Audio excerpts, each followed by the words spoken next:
Hey everyone, it's Zen Linus. Today I wanted to do a tag created by Sherelle Hill. I don't know if she created a tag or I just saw a video with her doing it, but I thought the questions were really cool, so I thought I'd give it a try. The first question is, why did you start a YouTube channel for locks? I don't really have an answer for that question because when I first started uploading videos, it was like one video every 4 weeks, and I know that nowadays in YouTube that's not enough to be active, to have people comment on your videos or subscribe to you. That's just too infrequent. But that was pretty much the norm when I started like 3.5 years ago. So every month I would post just a short update video to show my hair, and people were also doing the same thing. People weren't posting as frequently as they do now. Only the really popular YouTubers were. So I just kind of did it for my own benefit. I didn't really get a lot of interaction when I first started. I just really did it to compare month to month what my hair looked like, and maybe someone else might find it beneficial. Question number 2, who were some of the first people that commented on your videos? The names that come to mind are Miss Malika, she lives in Canada as well. Winder Singful, I hope I'm pronouncing it properly. I see her commenting on my videos, and I've known that she's been commenting for a very long time, since the beginning probably.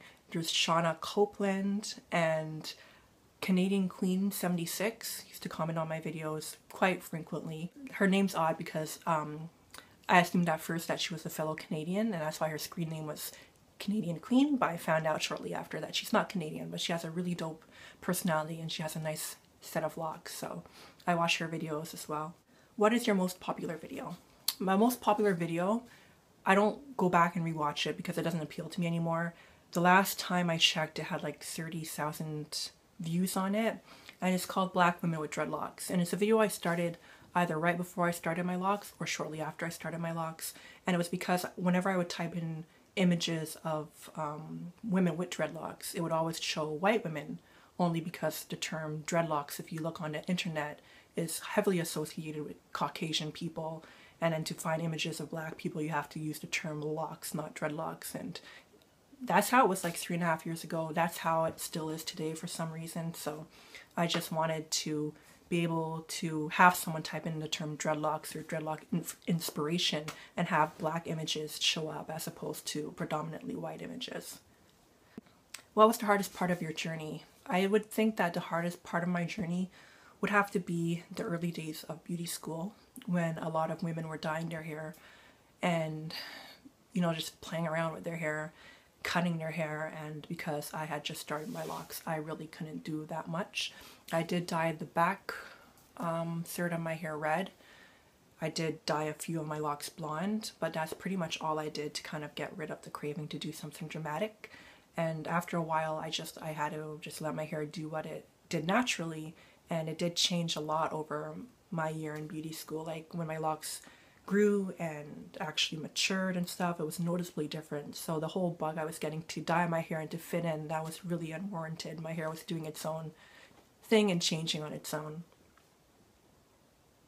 How did your family react to you getting locks? Well, to be honest, not a lot of people knew I had locks, because when I was a loose natural, because my hair is very dense, I would do a lot of two-strand twist, and I would leave my twist in for at least a couple weeks at a time.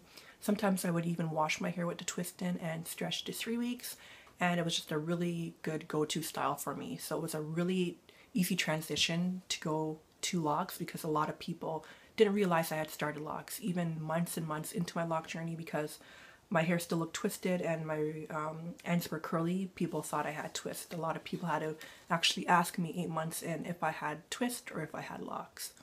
Do you have any strange or unique locks? I had at least 3 double-headed dragons in my hair that I actually cut out. I cut out 2 of them on camera, and then I just chopped off the other ones because I was playing with them a lot. The 2-headed dragons, when I cut them off, I used them to experiment with hair color. But other than that, those were the only locks I had that were really unique. The only one I have now that I can't find just like off the bat is I have one kind of like this. This is probably it, where it's not really locked at the end, and it's really kind of full, and if I stretch it too much or if something happens to it, it will probably come out, because there's like, it's not compact, it's not locked on the end, and It's been that way a while. It could have been one of my hairs that was really blonde and the color damaged it or something, or it could have just been my hair. It's curly, like looser curl in the center, so that's why it's like that, but I don't know the story behind my lock, so I don't touch it too much or play up with it too much. What locked YouTubers can you see yourself hanging out with?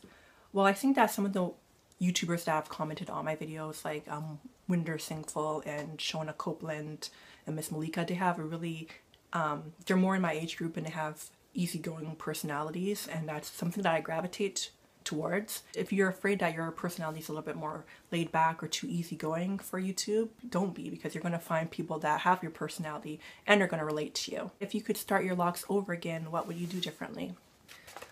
I have told this story before.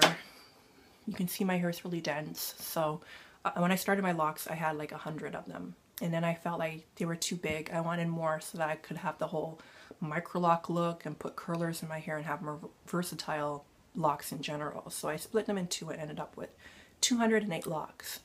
And when my hair started to mature and everything, my hair just got thicker and thicker and thicker.